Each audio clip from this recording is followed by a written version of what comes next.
Hi friends, welcome to our channel. நம்ம இன்றைக்கி கருப்பு உளுந்து வச்சு ஒரு சட்னி செய்ய போகிறோம். வாங்க எப்படி செய்கிறதுன்னு பார்க்கலாம். இது வந்து ரொம்ப ஹெல்த்தி. வீட்டில் பெண் குழந்தைங்க இருக்காங்க அப்படின்னா அவங்களுக்கு வீக்லி ஒன்ஸ் தாராளமாக இதை செஞ்சு கொடுக்கலாம். வீட்டில் இருக்க உமன்ஸும் சாப்பிட்லாம், ஜென்ஸும் சாப்பிட்லாம், எல்லாருக்குமே நல்லது தான். இதுக்கு தேவையான பொருளெல்லாம் நான் இப்போ காமிக்கிறது தான். இதை யூஸ் பண்ணி தான் நம்ம இன்றைக்கி சட்னி செய்ய போகிறோம். ஃபஸ்ட்டு ஒரு பாத்திரத்தில் கொஞ்சமாக எண்ணெய் ஊற்றிக்கலாம். இதில் நான் இன்றைக்கி உடைச்ச கருப்பு உளுந்து எடுத்திருக்கேன். நீங்கள் முழுசாக இருக்கிற கருப்பு உளுந்தும் எடுத்துக்கலாம். ஃபஸ்ட்டு கொஞ்சமாக எண்ணெய் ஊற்றிட்டு அதில் நல்லா இந்த கருப்பு உளுந்தை வறுத்துக்கலாம். மீடியம் ஃப்ளேம்லேயே வச்சு நம்ம நல்லா வறுத்துக்கலாம். இது நல்லா கலர் சேஞ்ச் ஆகிற வரைக்கும் வறுத்துக்கலாம். அதுக்கப்புறம் நம்ம மற்ற பொருளெல்லாம் சேர்த்துக்கலாம்.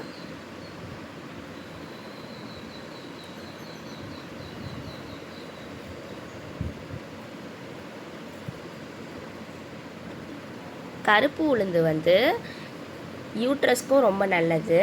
நம்ம இடுப்பெலும்பு, கால் எலும்புக்கு எல்லாமே ரொம்ப நல்லது.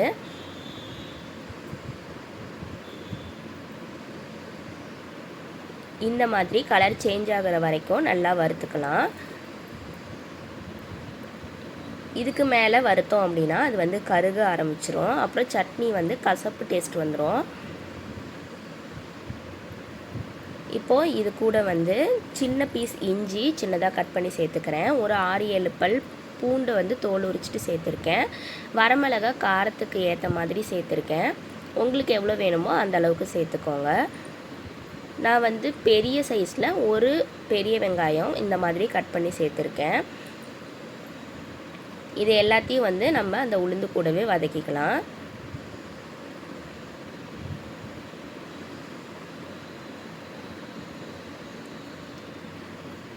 உங்களுக்கு உளுந்து சப்போஸ் ரொம்ப வெந்துருச்சு, கறிக்கிருச்சு அப்படின்னா நீங்கள் அந்த உளுந்தை எடுத்து வச்சுட்டு இந்த மாதிரி மற்ற பொருளெல்லாம் தனியாகவும் வதக்கிக்கலாம். இப்போது ஒரு தக்காளியை நல்ல பெரிய சைஸ் தக்காளியை நான் கட் பண்ணிவிட்டு சேர்த்துருக்கேன். சின்னதாக ஒரு துண்டு புளி சேர்த்துருக்கேன்.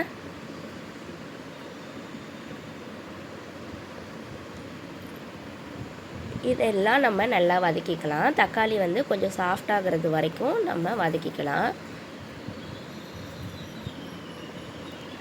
உப்பு இந்த ஸ்டேஜ்லேயும் நம்ம சேர்த்துக்கலாம். அப்படி இல்லைன்னா மிக்ஸி ஜாரில் ஷிஃப்ட் பண்ணும்போது ஆறுனதுக்கு அப்புறமும் நம்ம சேர்த்துக்கலாம். இந்த அளவுக்கு வெந்து வந்தால் போதும். இப்போ நம்ம இதை நல்லா ஆற விட்டுட்டு இந்த மாதிரி மிக்ஸி ஜாரில் சேர்த்திக்கலாம். இப்போ நான் கல் உப்பு கொஞ்சமாக சேர்த்துக்கிறேன். இதை தண்ணி கொஞ்சமாக சேர்த்து இந்த மாதிரி நல்லா அரைச்சிக்கலாம். அவ்வளோதான், கருப்பு உளுந்து சட்னி ரெடி ஆயிடுச்சு. இது இட்லி, தோசை, சாதத்து கூட நல்லெண்ணெய் சேர்த்து சாப்பிட்லாம். டேஸ்ட் நல்லாயிருக்கும். சப்பாத்திக்குமே இதை யூஸ் பண்ணிக்கலாம்.